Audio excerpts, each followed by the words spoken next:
მოგესალმებით, ეთერშია ბიზნეს ინსაიდერი, ტრადიციულად 4 შაბათს რადიო სივრცის ეთერში საინფორმაციო გამოშვების შემდგომ ვიწყებთ ჩვენს გადაცემას, საუბრობთ ეკონომიკის აქტუალურ საკითხებზე და რა თქმა უნდა, ვიდრე სტუმართან ერთად გავაგზავნებთ საუბარს და ვიდრე სტუმარს წარმოგიდგენდეთ, მანამდე რამოდენიმე მნიშვნელოვანი საკითხი საქართველოს ეკონომიკაში მიმდინარე ტენდენციებიდან გამომდინარე, რა თქმა უნდა, როგორც წესი, როდესაც გადის 6 თვე წლის ჭრილში კიდევ უფრო აქტუალური ხდება ხოლმე შეჯამება, ასე ვთქვათ, მიმდინარე ეკონომიკური ტენდენციების, რა ვნახეთ, ასე ვთქვათ, ბოლო პერიოდის განმავლობაში, რომ შევხედოთ ამ შემთხვევაში ვითარებას, რა იყო დაანონსებული, რა მივიღეთ, რა რეალობა გვაქვს, რა თქმა უნდა, ერთ-ერთი მნიშვნელოვანი საკითხი კვლავ დაკავშირებული იყო არის კურსთან, კიდევ ერთხელ აღვნიშნავ, რომ პროგნოზები იყო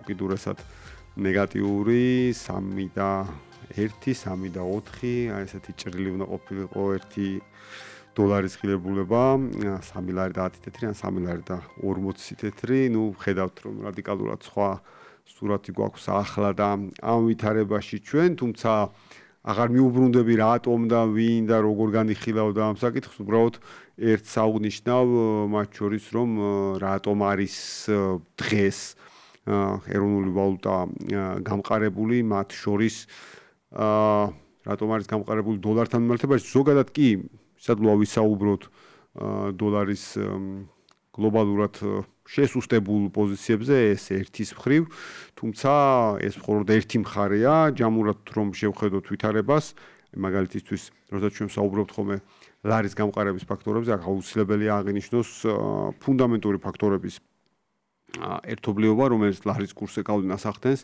და მათ შორის ჩვენ ბოლო 3 მაჩვენებელი, აი ერთი კვირის ინტერვალში განგვიახდა, შეიძლება ასე ითქვას, ბოლო 3 გულისხმობ ჯამში ფუნდამენტური ფაქტორებიდან ინვესტიციები, ტურიზმი, ექსპორტი, ფულადი გზავნილები, აი აქედან 3 მაჩვენებლის განახლება ფაქტურად ჰქონდა ბოლო 1 კვირა 10 დღის შუალედში, მათ შორის დღეს და გუშინ გამოქვეყნებული ინფორმაციები გვაქვს დაკავშირებული ფულად გზავნილებთან მიმართებაში, გუშინდელი ინფორმაცია ფულად გზავნილებთან მიმართებაში, სადაც ჩვენ ვხედავთ, რომ ფულადი ნაკადების მოსვლობა 12.2% არის გაზრდილი, $315 მილიონზე მეტია ჯამში შეიძლება ასე ითქვას, რომელიც საკმაოდ მაღალი მაჩვენებელია და 6 თვის ჭრილს თუ ავიღებთ, ამინდა თქვით, რომ 6 თვის შეჯამების ნაწილი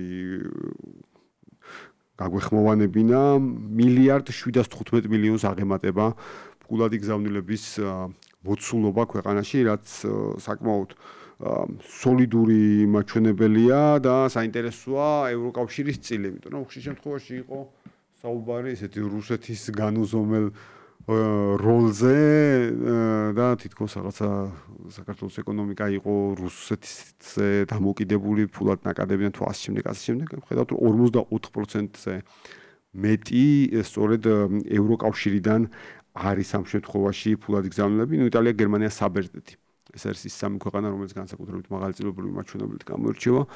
როცა რუსეთის ფაქტორზე ვსაუბრობთ, აქ აუცილებლად უნდა აღვნიშნოთ კიდევ ერთხელ, რომ თებერვლის მიწურულს ევროპის რეკონსტრუქცია და განვითარების ბანკის ანგარიშის მიხედვით ჩვენ ვკითხულობთ, რომ მათივე შეფასებით ეგრეთ წოდებული რუსული ფაქტორი, ომის ფაქტორი ამ ნაწილში, რომელსაც შესაძლოა საქართველოს ეკონომიკაზე გავლენა ჰქონოდა, დროის გარკვეული პერიოდის, მოკლედ საშუალო ამ პერიოდის განმავლობაში ამოწურულია ფულადი გზავნილების ტენდენცია, ხედავთ კიდევ ერთხელ პოზიტიურად, რაც არის ერთ-ერთი ფაქტორი, რომელიც ეროვნული ვალუტის კურსზე ახდენს გავლენას. გასული კვირის განმავლობაში ჩვენ ვნახეთ ტურიზმის მაჩვენებლების ზრდის ტენდენცია. აქაც ტურიზმის მაჩვენებლების ნაწილში, თუ ჩვენ შევხედავთ ამ 6 თვის მონაცემებს, აქაც ვხედავთ, რომ განსაკუთრებულად მაღალი ზრდა ფიქსირდება ევროკავშირიდან და დიდი ბრიტანეთიდან და ასევე ყურის ქვეყნებიდან. მაგრამ კიდევ ერთხელ ხაზი მინდა გაუსვა ევროკავშირის და დიდი ბრიტანეთის მაღალ მაჩვენებელს ამ ნაწილში, რაც ძალიან სასიამოვნო მაჩვენებელია, რაც კიდევ ერთხელ ადასტურებს საქართველოს მაღარ დაინტერესებას ევროპის ქვეყნების მხრიდან. აქაც იყო ხშირად სპეკულაციები, რომ აი რაღაც ტურიზმის მიმართულება ემზადებოდა რაღაცა აზიური ბაზრებისთვის, რა თქმა უნდა მემზადებით, რა თქმა უნდა ყველა ემზადება ყველა ტიპის ტურისტის მისაღებად, რა თქმა უნდა ძალიან საინტერესოა აზიური ბაზრები, ძალიან საინტერესოა ჩინეთი, ძალიან საინტერესოა ინდოეთი. ზოგადად ის ნაწილი, რომელზეც განსაკუთრებით ტურისტების ის ნაწილი, ახლა დიდი ქვეყნები ვთქვით და იქაც ხათია სეგმენტაცია არის, რომლებიც მაღალი მსყიდველობით უნარიანობით გამოირჩევა, მაგრამ ამ შემთხვევაში ჩვენ ვხედავთ ევროპის მაჩვენებლის ზრდას ბრიტანეთთან ერთად მთლიანობაში უგულისხმობ ევროკავშირი ბრიტანეთის მაჩვენებლის ზრდას, რაც რა თქმა უნდა ძირითადში დამპირობებულია სწორედ მაღალი მსყიდველობით უნარიანობის მქონე ტურისტების ქვეყანაში შემოსვლით.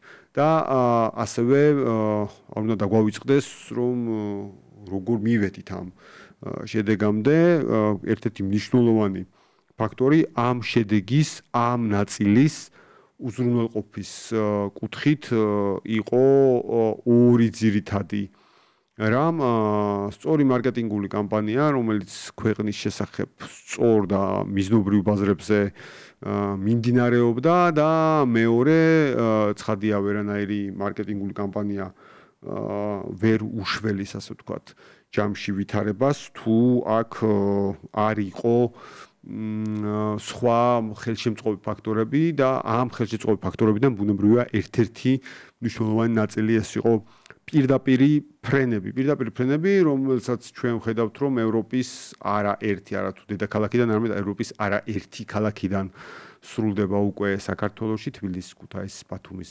საერთაშორისო აეროპორტებიდან და შესაბამისად ტურისტებისთვის უცხოელი ტურისტებისთვის არის ხელმისაწვდომი და სხვა ტიპის ალტერნატივა. ბრიტანეთის შემთხვევა რომ ავიღოთ, ბრიტანეთისგანაც რამოდენიმე არჩევანი აქვს პირდაპირ ფრენების ფასის სხვადასხვა სეგმენტის ბრიტანელ ტურისტებს საქართველოში შემოსვლის შემთხვევაში და კიდევ ერთხელ მნიშვნელოვანია რომ ამ კომპონენტში ზრდა ფიქსირდება და ასევე გამოქვეყნდა სულ ცოტა ხნის წინ ექსპორტის მაჩვენებლები, სადაც ექსპორტის ნაწილში ვხედავთ ჩვენ ზრდის ტენდენციას, მათ შორის ადგილობრივი ექსპორტის მიმართულებით. კიდევ ერთხელ როცა ჩვენ ვსაუბრობთ ფუნდამენტურ ფაქტორებზე, რომელიც გავლენას ახდენს ეროვნული ვალუტის კურსზე, აქაც ექსპორტის და ტურისტების ზრდა, ფულად გზავნილების და რა თქმა უნდა, ეს არის ის მაჩვენებლები, რომლებიც ჯამში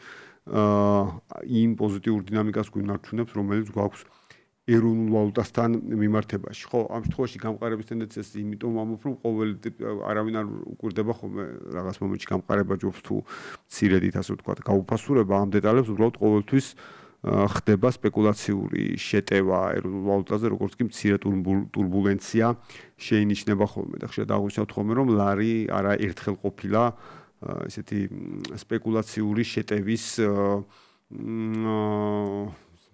სამიზნე.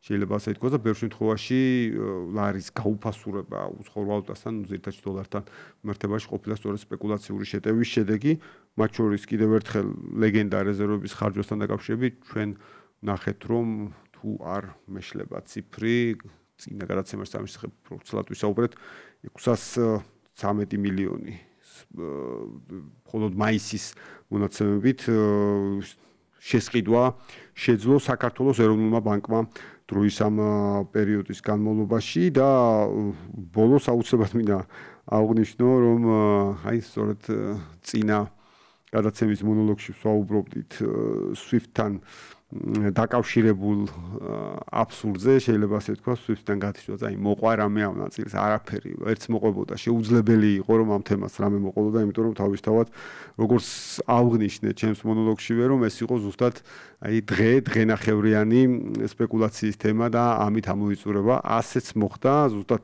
ამით ამოიწურა, დღეს მაგალითად ქართულ საბანკო სისტემაზე ვრცელდება არა ის ინფორმაცია, რომ რაღაცა SWIFT-დან შეიძლება გაითიშოს, ეს სრული აბსურდი. ანუ მაგალითად ერთ-ერთი მსხვილი ამერიკული ბანკი ქართულ საბანკო სექტორთან აფართოვებს თანამშრომლობას. თქვენი აზრით რაიმე ტიპის რისკი რომ იყოს, რაიმე ტიპის სანქციების საშუალება რომ იყოს, მსხვილი ამერიკული ბანკი ქართულ საბანკო სისტემასთან რაიმე ტიპის ურთიერთობას დაიჭერა და არა, რა თქმა უნდა. ამიტომ ხშირად ესეთი სპეკულაციების გამაბათილებელი არის ხოლმე კონკრეტული ფაქტები. თუმცა მაინც სპეკულაციები არ დაილევა, ჩვენი ფუნქცია და ჩვენი მიზანია, რომ ბუნებრივია მაქსიმალურად ამ შემთხვევაში გავაბათილოთ ის სპეკულაციები, რომელიც შეიძლება არსებობდეს. როდესაც ეკონომიკურ ნაწილში ანალიტიკას მიმოხილვას ვამზადებ ხოლმე და ჩემი თავისთვის მუშაობ თუ მეცადინეობ ხოლმე, ჩემთვის ყველაზე ესეთი ღირებული ნაწილი ყოველთვის არის ხოლმე გალთენ თაგართის კვლევები, ეს ეხება ბიზნეს ინსაიდერის ანალიტიკას იმედზე, ბიზნეს ინსაიდერის ანალიტიკას აქ რადიო სივრცეში თუ ბიზნეს ინსაიდერის მიმოხილვას გალთის ყოველთვის ესეთი კვალიფიციური შეფასებები აქვს, გუშინ კონდათ შესანიშნავი კვლევა ტურიზმთან დაკავშირებით, სულ ხნის წინ ენერგეტიკასთან დაკავშირებით, ასე შემდეგ. სწორედ გალთენ თაგართის მთავარი ეკონომისტი ბატონი ლაშა ქავთარაძეა ჩვენთან სულად. ბატონ ლაშა, მოგესალმებით, კიდევ ერთხელ მადლობა ბიზნეს ინსაიდერს რადიო სივრცეში მობრძანებისათვის და დავიწყოთ ასე ვთქვათ იქით იყოს მონოლოგი და დავიწყოთ ეკონომიკური ზრდის განახლებული მაჩვენებელი. მე არაერთხელ აღვნიშნე რომ საერთაშორისო საფინანსო მათ შორის საერთაშორისო ვალუტა ფონდის ბოლო განახლება იყო ზრდის ტენდენცია და სწორედ წინა კვირას აღვნიშნე ასევე გალთის შეფასება საიდან სად გაზარდეთ ასე ვთქვათ ეს მაჩვენებელი და რა იყო ძირითადი განმაპირობებელი ფაქტორები, რამაც გიბიძგათ რომ პროგნოზი გადაგეხედათ. მოგესალმებით კიდევ ერთხელ, მივესალმებით თქვენს მსმენელს.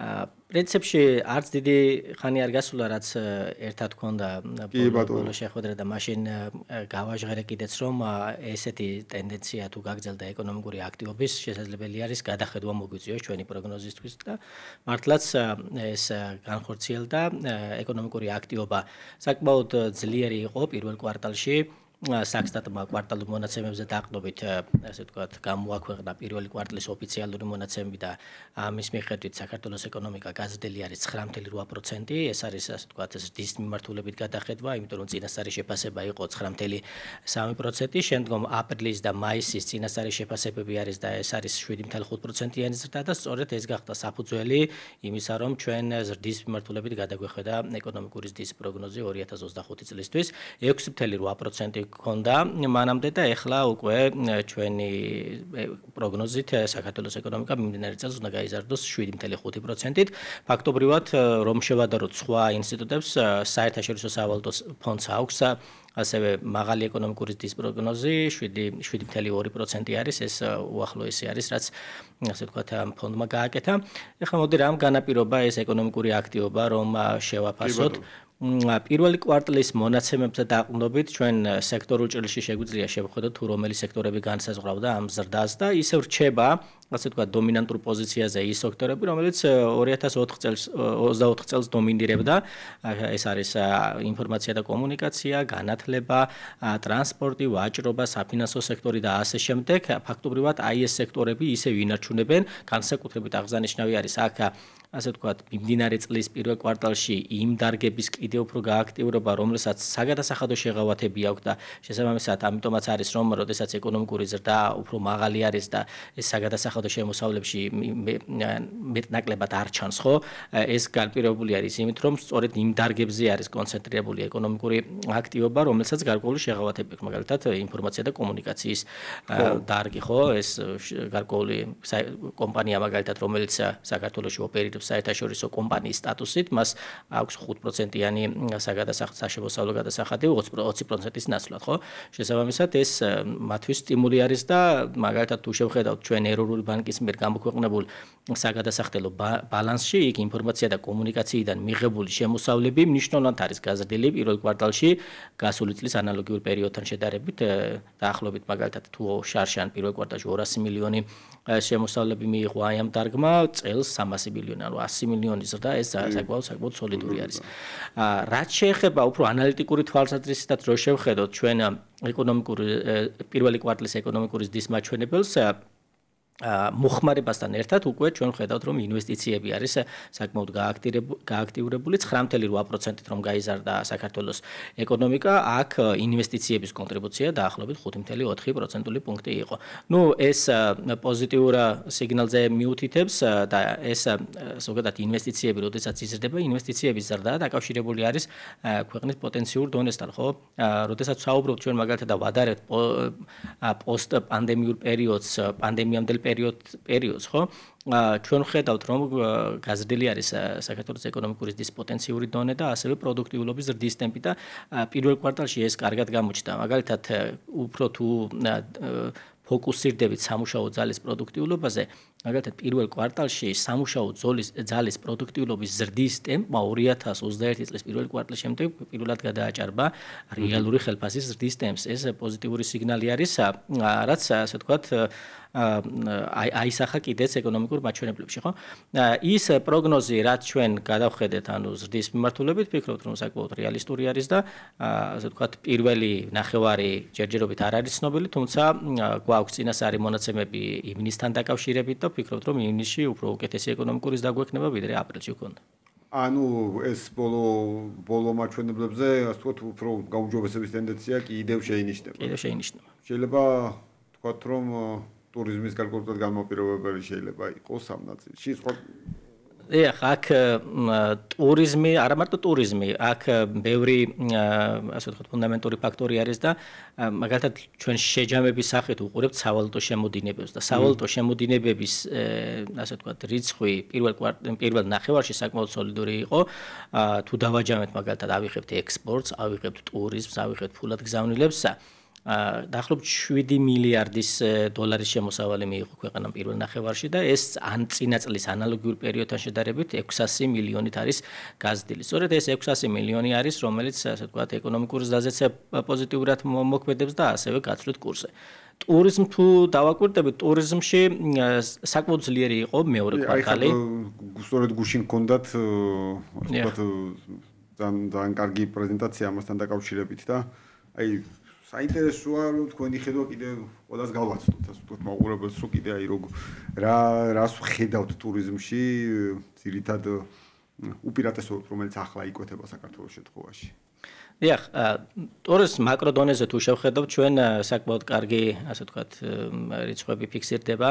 მეორე კვარტალი საკმაოდ კარგი ზრდის ტემპით ხასიათდებოდა და სწორედ მეორე კვარტალმა გამოიწვია ის, რომ 2025 წლის იანვარ-ივნისის მონაცემებით ვიზიტორების რიცხვი 2.8 მილიონს მიაღწია, აქედან 2.3 ტურისტული ვიზიტები იყო და ტურისტული ვიზიტები 80% არის, ზრდის ტემპი საკმაოდ მაღალი იყო ამ ვიზიტებში და ამან ჯერჯერობით მეორე კვარტლის შემოსავლების ნაწილის ოფიციალური მონაცემები არ გვაქვს, თუმცა ჩვენ შეფასებას ვაკეთებთ და ტურიზმის ინდუსტრიამ ჩვენი შეფასებით მიმდინარე წლის პირველ ნახევარში 2 მილიარდი დოლარის შემოსავალი მიიღო. ეს არის 6.2%-იანი წლიური ზრდა. ეს არის, ასე ვთქვათ, გამომდინარე, ჩვენ რო შევხედოთ მაგალითად ტურისტულ ნაკადებს, ხო, მეორე კვარტალში ის რა ტენდენციაც ჰქონდა ტურიზმის ვიზიტორების ნაკადებში, ამის ძირითადი განსაზღვრელი იყო ვიზიტორები რუსეთიდან, აზერბაიჯანიდან, მიუხედავად იმისა, რომ აზერბაიჯანის საზღვარი, სახმელეთო საზღვარი ისევ ჩაკეტილი რჩება, ევროკავშირი მოდის, სომხეთი, შემცირებები ფიქსირდება თურქეთიდან და ირანიდან და ირანთან დაკავშირებით ვიცით ბოლო მეორე კვარტლის ბოლოს ისრაელის კონფლიქტთან დაკავშირებით თავი შეიკავეს ირანელმა ვიზიტორებმა ჩვენთან სტუმრობაში, თუმცა ჯამურად, რა თქმა უნდა, ეს კარგი რიცხვი არის და ჩვენი პროგნოზი, რაც გვაქვს მიმდინარე წელთან დაკავშირებით, ამასაც ვფიქრობთ, რომ შესაძლოა უფრო მეტი შემოსავალი დაფიქსირდეს, ვიდრე ჩვენი პროგნოზი არის 4.5 მილიარდი არის ჩვენი საბაზისო პროგნოზი 2025 წლისთვის და ეს არის იმ დაშვებით, რომ აი პირველ ნახევარი შეფასებული გვაქვს, მეორე ნახევარში თუ ზრდა არ იქნება. ამ შემოსავლებში, ანუ იგივე რიცხვები თუ გვექნება, რაც 2024 წლის მეორე ნახევარში დაფიქსირდა და თუ მინიმალური ზრდა იქნება, მაშინ 100 მილიონით მეტი იქნება, თუ მოსალოდნელი არის მეტი იყოს, თუ ასე ვთქვათ, იგივე ზრდის ტემპი დაფიქსირდა, რაც პირველ ნახევარში იყო, მაშინ 4.7 მილიარდსაც არ გამორიცხავთ. სხვა შორის აი აზერბაიჯანი ვახსენეთ ერთი საინტერესო თემა ამასთან დაკავშირებით, თითქოს ოდნავ ჩაიკარგა ეს ნაწილი, მაგრამ მგონია რომ ძალიან მნიშვნელოვანი თემაა. ეკონომიკის განვითარების მინისტრის პირველი ვიზიტი იყო აზერბაიჯანში, ზოგადად პირველი ვიზიტი იყო და შესაბამისად აზერბაიჯანში იყო. ეს ვიზიტი, სადაც სარკინიგზო მიმოსვლის აღდგენას შეეხებოდა და ძალიან საინტერესო იქნება თუ თქვათ ამ ჭრილში ეს თქვათ გზავრთა გადაყვანაზეც მოახდენს გავლენას თუ ეს ნაწილი იყო მე დარწმუნებული ვარ რომ ტურიზმის ნაწილში გარკვეული ტიპის მატება მიუხედავად იმისა რომ სახმელეთო ჩაკეტვის მიუხედავად ზრდა გვაქვს მგონია რომ ზრდა შეიძლება უფრო სოლიდური იყოს ამ ნაწილში, იმიტომ რომ ტრადიციულად აზერბაიჯანის ტურისტებიც აქტიურები არიან ხოლმე საქართველოს მიმართულებით. კი, რა თქმა უნდა, იმიტომ რომ აზერბაიჯანიდან ჩვენ გვახსოვს სანამ ჩაიკეტებოდა საზღვარი, ძალიან დიდი რაოდენობის ვიზიტორები შემოდიოდა. 2019 წელს თუ კარგად ვახსოვს 1.5 მილიონი ვიზიტორი ყავდა აზერბაიჯანიდან და ეს ასე ვთქვათ, მცირედი ასე ვთქვათ, აღდგენა დამატებით რომ დაემატება ამ რიცხვებს, ეს ტურიზმის შემოსავლებშიც ფხისიერად აისახება და ამიტომ ეხლა რომ გახსნილიყო, კარგი იქნებოდა და 300-400 მილიონი თავისუფლად დაემატებოდა, ასე ვთქვათ, წლიურ მაჩვენებელს, თუმცა როგორც ვიცი ბოლო ინფორმაციით ოქტომბრისკენ გადაიწია ეს და თუ ოქტომბერშიც გაიხსნება, ესეც რა თქმა უნდა ძალიან დახმარებას კისერი რეაქციები იყო, სწრაფად ჩამოვიდა რკინიგზის ხელმძღვანელი საქართველოში ამ მინისტრის ვიზიტიდან და ნუ ბუნებრივად დამაიმედებელია რომ კარგად დაიწიოს კიდევ უფრო მეტად და კარგია რომ გარკვეულ პერიოდში ეს იყოს. ლარის კურსი, რომელიც ყოველთვის თემაა, ასე ვთქვათ, რაღაცა პერიოდით თითქოს აქტუალობას კარგავს ხოლმე, შემდგომ ისევ ხდება თემის გააქტიურება. რა არის ეხლა ყველა უყურებს ვთქვათ გამყარების ძირითადი მაჩვენებელი ამ კუთხით, რასაც უყურებთ და როგორ ხედავთ ტენდენციებს, აი თქვენი შეფასება როგორია, ცოტა გრძელ სურათში რა შეიძლება ველოდოთ. დიახ, ლარის კურსთან დაკავშირებით ჩვენ ვხედავთ რომ ფუნდამენტური ფაქტორები კიდევ უფრო გაუმჯობესებული არის და ფუნდამენტური ფაქტორები არის ერთ-ერთი გამსაზღვრელი ლარის კურსის ტრენდზე, რომელიც პოზიტიურად მოქმედებს, ასევე ფუნდამენტურ ფაქტორებთან ერთად ჩვენ გვაქვს დოლარის გლობალური დასუსტება, ხო? ამ ფონზე ევრო და ფუნტი მნიშვნელოვნად არის გამყარებული და შესაბამისად სხვა განვითარებადი ქვეყნების ვალუტებიც აი ამ ფერხულში არიან. ის რაც ჩვენ გვაქვს ეს რა თქმა უნდა პოზიტიური არის იმ კუთხით რომ ფუნდამენტური ფაქტორების დომინანტობა გვაქვს ამ ლარის კურსის გამყარებაში და ვფიქრობთ რომ ფუნდამენტური ფაქტორები წლის ბოლომდე იქნება გარკვეულწილად შენარჩუნებული, თუმცა ჩვენ პროგნოზში მაინც უშვებთ რომ დოლარის ინდექსი შესაძლოა მობრუნდეს, ანუ ის რაც არის ახლა დოლარი გლობალურად დასუსტებული, შეიძლება ეს წლის ბოლომდე არ იყოს შენარჩუნებული. ანუ ჩვენ შეიძლება ვიხილოთ დოლარის გლობალური გამყარება და აი ამ ფონზე, ასე ვთქვათ, მცირედ ცვლილებებს, ასე ვთქვათ, ლართან მიმართებაშიც იქონიებს გავლენას და საერთო ჯამში ჩვენი პროგნოზი არის ჯერჯერობით არ შეგვიცვლია, ეს არის საშუალო გაცვლითი კურსი 2.78 და ნუ თუ ჩვენ არ ვიხილეთ დოლარის ინდექსის მოbrunება, შესაძლოა ეს პროგნოზის გაუმჯობესდეს ხო წლის განმავლობაში უფრო დაბალი კურსი მივიღოთ. აქვე ინფლაციასთან დაკავშირებითაც რომ გითხოთ ასე ვთქვათ, ინფლაციური ტენდენცია და როგორ აკვირდებით ამ ვითარებას, არის თქვენს თავდაპირველ ხედვასთან ახლოს, რაც ახლა ხდება? ფაქტობრივად ინფლაციის პროგნოზი არის ერთ-ერთი, რომელიც არ შეგვიცვლია წლის დასაწყისიდან 3.7% არის ჩვენი საშუალო წლიური ინფლაციის პროგნოზი. მიმდინარე წლისთვის ჩვენ პირველ კვარტალში უფრო დაბალი ინფლაცია გვქონდა, 3%-ზე დაბალი იყო, მეორე კვარტალში ინფლაცია დაუახლოვდა 4%-ს. ნუ ჩვენი პროგნოზი არის, რომ შემდგომ თვეებში შესაძლოა 4%-ზე მაღალი იყოს და ახლობით 4.5-ის ფარგლებში ჩამოყალიბდეს, თუმცა წლის ბოლოსთვის ისევ ქვემოთ წამოსვლას და 2026 წლისთვის 3%-თან ახლოს იქნება. მიმდინარე წელს ინფლაციაზე რაც ასე ვთქვათ გავლენას ახდენს, ეს არის ადგილობრივად წარმოებული საქონლისა და ფასების ცვლილება შერეულ საქონელთან ერთად, მაშინ როცა იმპორტირებული ფასების ასე ვთქვათ ცვლილება არის უარყოფითი, ანუ დეფლაცია გვაქვს იმპორტირებული საქონლის კუთხით და აქ დომინანტური პოზიცია აქვს ისევ ნავთობპროდუქტებს და დიზელს. როდესაც კონფლიქტი დაიწყო მაგალითად ისრაელ-ირანს შორის, ჩვენ ხედავდით რომ ნავთობის ფასების ფხისიერი რეაქცია ჰქონდა, მნიშვნელოვანი მატება იყო 10 დოლარით გაიზარდა ბარელზე და მაშინ მოლოდინები გაჩნდა, რომ ეს ინფლაციურ წნეხს შექმნიდა. რა თქმა უნდა, ეს ჩვენთანაც გადმოეცემოდა, ჩვენ გათვლები ჰქონდა, რომ თუ დოლარის ფასი 90 დოლარზე ზემოთ შენარჩუნდებოდა $80 ფარგლებში რომ ყოფილიყო, ამის გავლენა ჩვენს თლიან წლიური ინფლაციაზე 0.5-0.7% პუნქტი იქნებოდა და ეს დააჩხარებდა ინფლაციას. თუმცა ის კონფლიქტი, ასე ვთქვათ, მოკლედ სწრაფად, ასე ვთქვათ, მოგვარდა, შესაბამისად ისევ დაუბრუნდა ძველ ნიშნულს და ჩვენი პროგნოზებიც საბაზისო პროგნოზს არ გადაგვიხედია, ხო, ის მონაკვეთში ჩვენ ვერ გადავხედავდით ახლა პროგნოზებს, ამას გარკვეული პერიოდი ჭირდება რომ დავაკვირდეთ როგორი ტენდენციები წარიმართება. ნუ აი ეს მოცემულობა რაც დღეს გვაქვს, თუ შენარჩუნებული იქნება, ჩვენი პროგნოზი რაც არის ინფლაციასთან დაკავშირებით 3.7%, ეს საკმაოდ რეალისტური არის. ამ ფონზე კი ჩვენ ვფიქრობთ რომ ეროვნულ ბანკმა უნდა შეინარჩუნოს მონეტარული პოლიტიკის განაკვეთი უცვლელად, თუმცა მონეტარულზე გადავალთ აუცილებლად, აი რეზერვებთან დაკავშირებით მინდა კითხოთ კიდევ ერთ თემას, რადგან ვალუტის ჭრილში განვიხილავთ ამ თემას. ჩვენ მახსენეთ საერთაშორისო სავალუტო ფონდის ერთ-ერთი ბოლო შეფასება ეკონომიკურ ზრდასთან დაკავშირებით და იქვე ანუ მისიის ხელმძღვანელის კომენტარი იყო, რომ მიესალმება ეროვნული ბანკის რეზერვების დაგროვების პოლიტიკას და გამოთქვამს იმედს, რომ გააგრძელებს ეროვნული ბანკი ამ ტენდენციას. აი როგორ უყურებთ თქვენ რეზერვებთან დაკავშირებით, აი როგორი მოლოდინები გაქვთ იგივე პირველი 5 თვის მაჩვენებელი რაც გვაქვს, აი რამდენად ოპტიმისტურ საფუძველს გაძლევთ, რომ ეს დაგროვების პროცესი გაგრძელდეს. ნიახ, რეზერვები ის თემა არის, ალბათ ყველანი მიესალმება დაგროვებას. ჩვენც მივესალმებით და შარშან ჩვენ ხედავდით, რომ წმინდა გაყიდვები 435 მილიონი იყო, ანუ 435-ით მეტი გაყიდვა განახორციელა ვიდრე შესყიდვა ეროვნულ ბანკმა, თუმცა მიმდინარე წელს სრულიად ვხედავთ, რომ ის რაც გაყიდა შარშან, იმაზე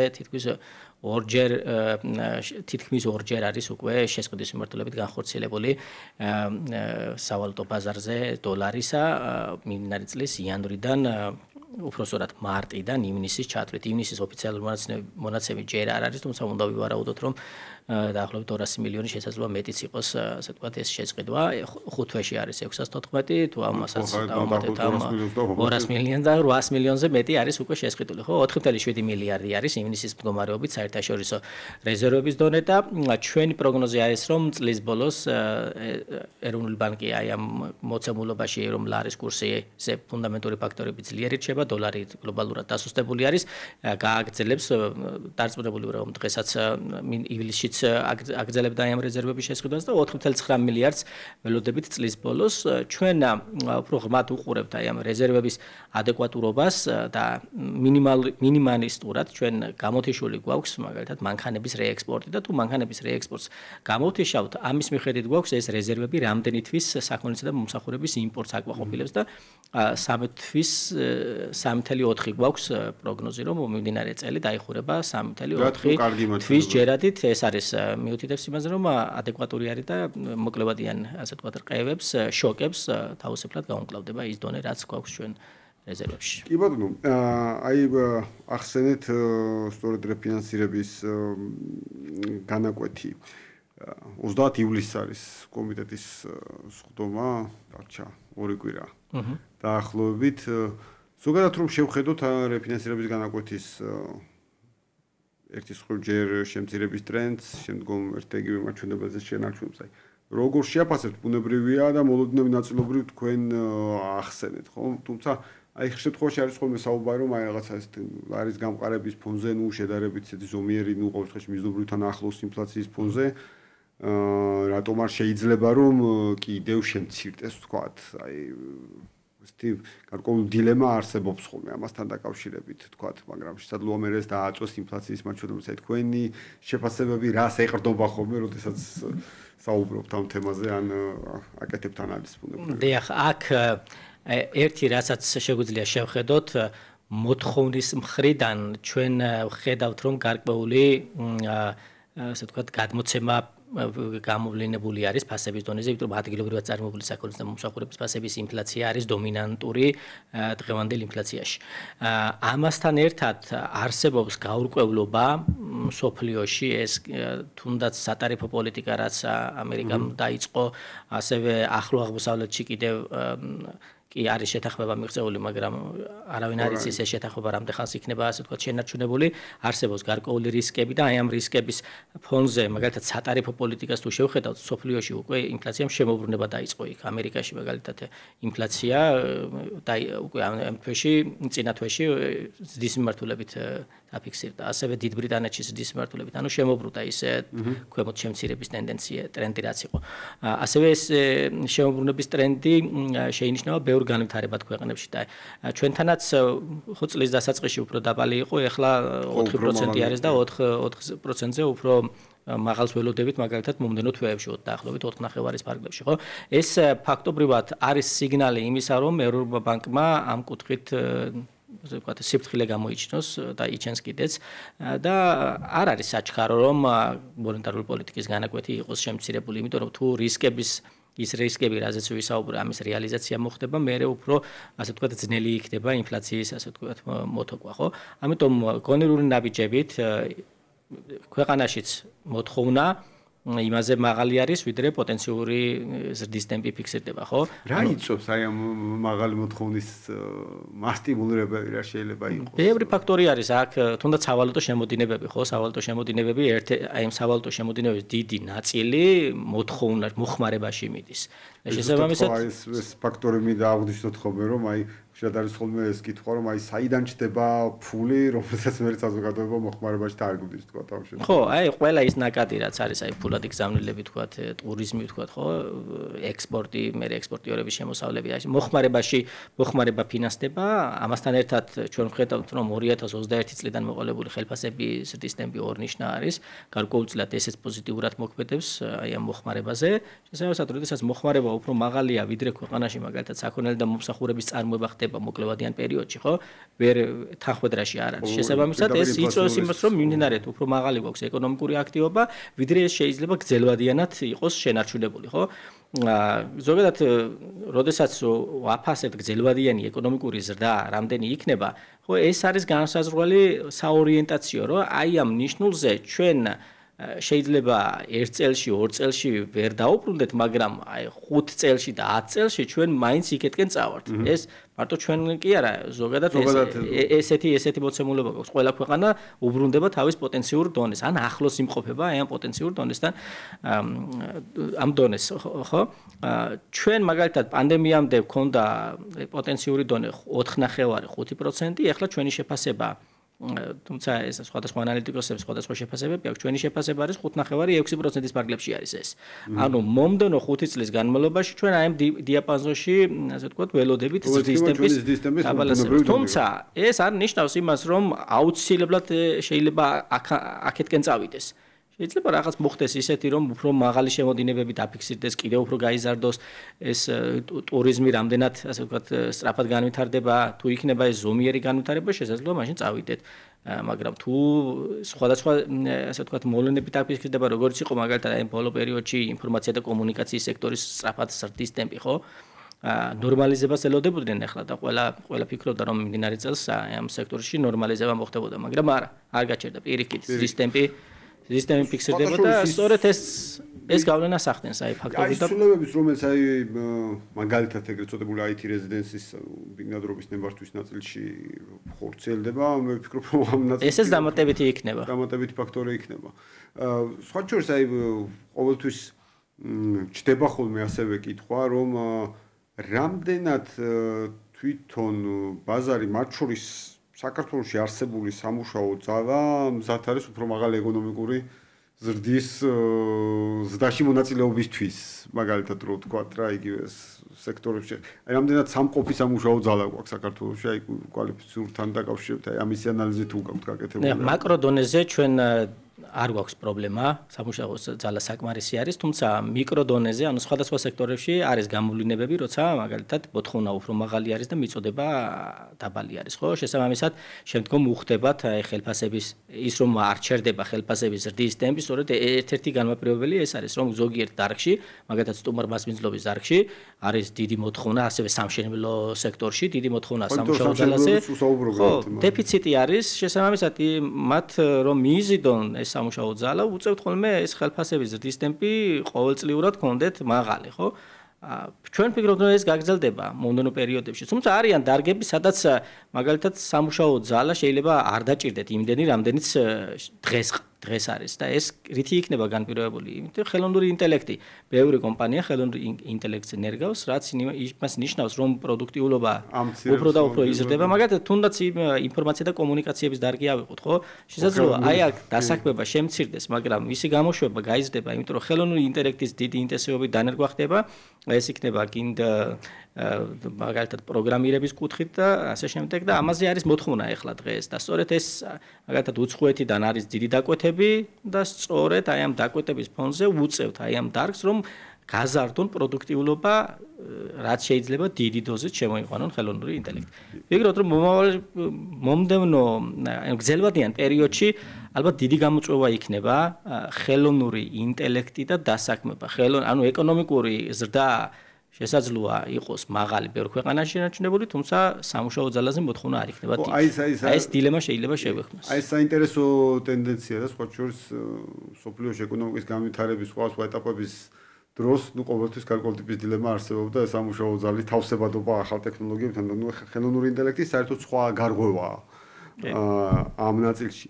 მაგრამ ალბათ ამ შემთხვევაში ჩვენც საქართველოშიც გარკვეულწილად ბევრი გვაქვს სამუშაო, მე ვფიქრობ შესაბამის, ასე ვთქვათ, საგანმანათლებლო ბიზნესის განათლების მასთან, ასე რომ ვთქვათ, რომ აი აქ არის ხელოვნურ ინტელექტამდეც გარღვევა, შეიძლება ასე ვთქვას, რომ აი მოთხოვნა მიწოდების თანხმდრა, ანუ აწვდის კი განათლების სისტემა შესაბამის კვალიფიკაციის ადამიანებს ბიზნესს მაგალითად.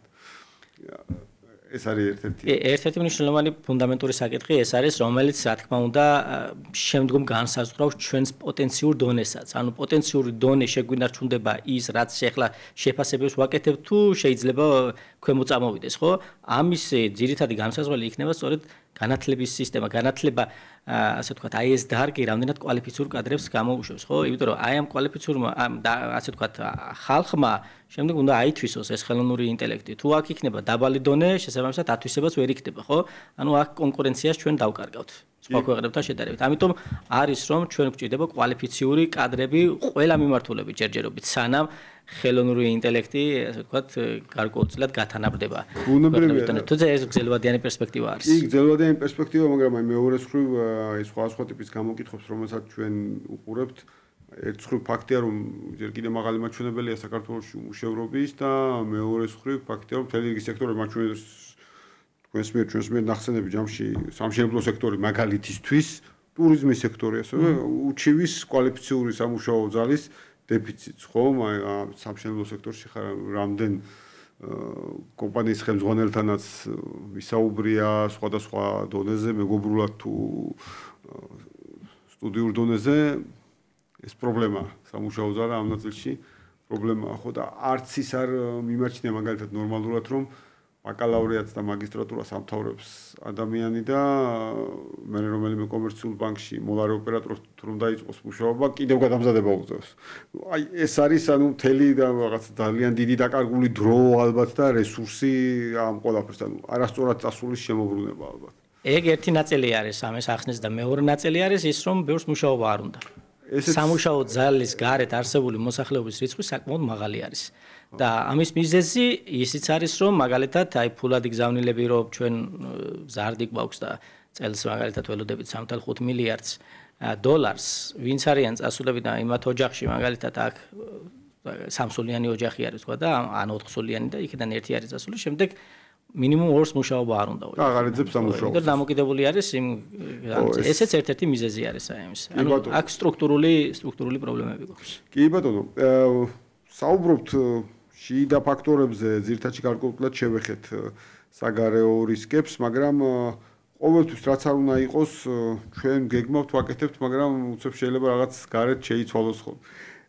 აი ხშირად ისმის ხოლმე კითხვა, რომ აი რატომ აქვს თქვათ საქართველოზე პირობითად გავლენა მაგალითად ისრაელის დარტყმას ირანზე, პირობითად აი ამ კონფლიქტს.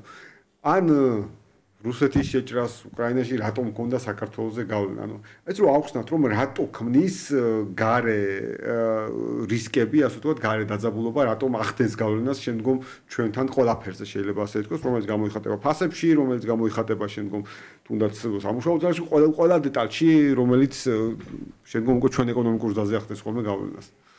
ხო, ეს კარგი კითხვა არის და ალბათ ვერ მოვასწრებ მაგის ახსნას, თუმცა ძირითადად ავხსნე. მეტნაკლებად შევეცდები, გავიხსენოთ რუსეთ-უკრაინის ომი რომ დაიწყო, ხო? რუსეთ-უკრაინის ომმა გამოიწვია ის რომ ჩვენ მიგრანტების დიდი ტალღა ქონდა და აი მიგრანტებმა დიდი კაპიტალი შემოიტანეს ქვეყანაში. ეს იყო პოზიტიური ჩვენი ეკონომიკის, მაგრამ ნეგატიური იყო ის რომ გლობალურად მან აი ამ ომმა გამოიწვია მიწოდების ჯაჭვების რღვევა, საერთაშორისო ბაზრებზე სურსათისა და ნავთობპროდუქტების ფასების ზრდა, ინფლაცია გაიზარდა გლობალურად და შემდეგ მოგვიწია ინფლაციის იმპორტირება. თუმცა ეს ნეგატიური იყო არა მარტო ჩვენთვის, არამედ მთელი სოფლიოსთვის, რომელსაც მერე მოყვა საპროცენტო განაკვეთების გაზრდა და ფაქტობრივად ფულზე ხელმისაწვდომობა უფრო ძვირი გახდა, ხო?